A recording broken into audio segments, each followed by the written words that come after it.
guys, so today I'm sharing with you my wrap up for the Summer Biannual Bibliothon. If you want to know more about the Bibliothon, I'll link the channel down below. It's a lot of fun.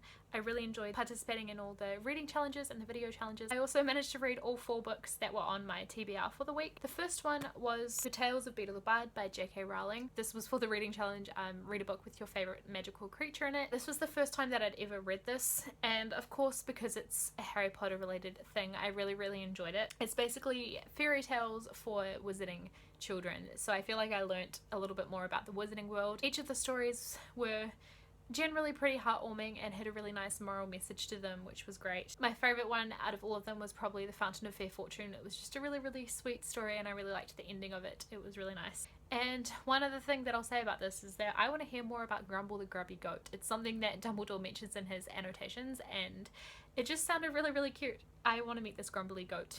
I rated this 5 out of 5 stars. The second book that I read this week was More Happy Than Not by Adam Silvera. Each of the hosts picked a different book and then you picked one of them to read. This was Emma's choice. It was also my book for the challenge, read a book in a different format than you'd normally read. I never read ebooks. This is the first one that I ever read, so that was that. And I actually really enjoyed reading it as an ebook. I thought that the format would annoy me, but it was totally fine and I really got used to it, and I liked being able to read at night without having to have the light on. This was a YA contemporary book. Never read anything by Adam Silvera before and I really enjoyed it. It dealt with a lot of really important themes like sexuality, happiness, choice, all those kind of things, but it also dealt with them in a really unique and creative kind of way. Admittedly, it ended up kind of depressing. In the beginning, it was taking a direction that I was really enjoying. I was really into the story and I thought it was going to be basically like a contemporary romance, and then it totally changed. But the way it did go, I think, was actually more meaningful and had more of an impact than it would have otherwise if it had gone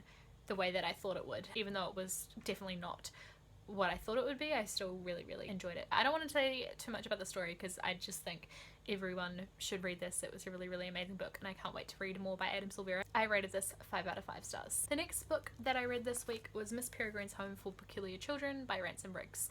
This one, as I've mentioned in several other videos previously, I read because the movie's coming out this year and it's directed by Tim Burton, so I figured I should definitely read the book before the movie comes out. And this one I had really high expectations for because everyone has kind of been raving about it, and I was actually quite disappointed. I really didn't enjoy it all that much. The story itself is based around a series of photographs like this, for example. The story kind of unfolds around them, and that in itself was a really unique concept. I really liked the way that this was written like that. I thought it was really creative and quite well done in that respect, and I know that the author sourced all the photographs. They were all authentic old vintage images that he'd collected, so I thought that was really cool because initially when I started reading this I thought that maybe the pictures were just ones that had been taken for the purpose of this book, but they weren't. They were a collection that he kind of threw together, so I thought that was really awesome and something I'd never seen before. However, the story itself was a very, like I said, disappointing, which is kind of meh. The writing itself was fine, there was nothing specifically wrong with it, the pacing was good, but just the story didn't really have anything to it that made me really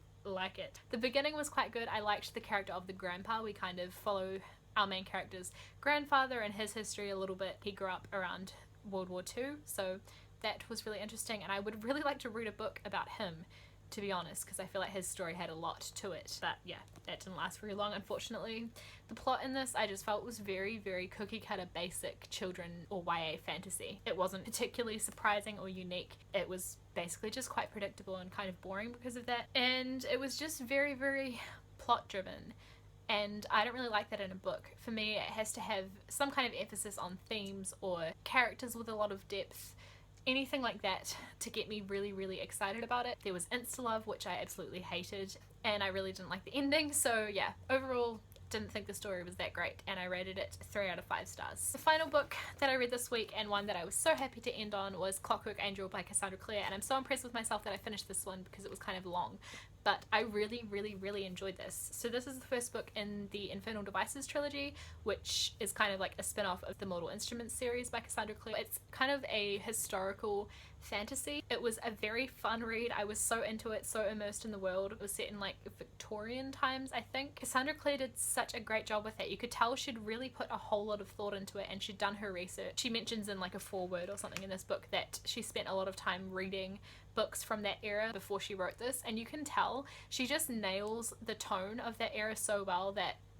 it just captures everything about it. And aside from the fact that it's kind of self-aware and that there are certain things like the way women were expected to behave and stuff that is kind of questioned in this book, which makes you know that it's written in the 21st century, not the 19th century, but it just had that historical kind of tone to it, and I really enjoy books from that era, like classics and stuff, and Cassandra Clare just did such a great job of emulating that. I also really liked that Tessa, our main character in this, she has a love of books and poetry, and Cassandra Clare intertwined references to books and poetry of that era and before throughout the story. It was really, really well done. I found myself being fond of all of the characters in this book, even though a lot of them did have flaws. None of them were perfect, but I really, really had like a fondness for all of them that I felt like Tessa, our main character, had, and that was something very different for me from the Mortal Instruments, because in the Mortal Instruments I didn't really like anybody except Simon, so it was nice to kind of have a little bit of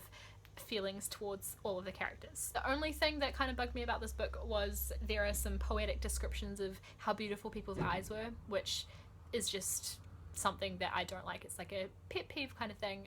I don't like when one character's eyes get described over and over, because after the first time you kind of get it. So yeah, aside from that, I really, really liked it. This was such a fun read. Totally recommend. I rated it 4 out of 5 stars. That is all of the books that I read this week. The Bibliothon was so fun. If you guys want to keep up with what I'm reading, I'm going to link my Goodreads, Instagram, and Twitter down below as usual. Subscribe if you haven't already. I upload every Tuesday and Friday. Thanks for watching. Bye.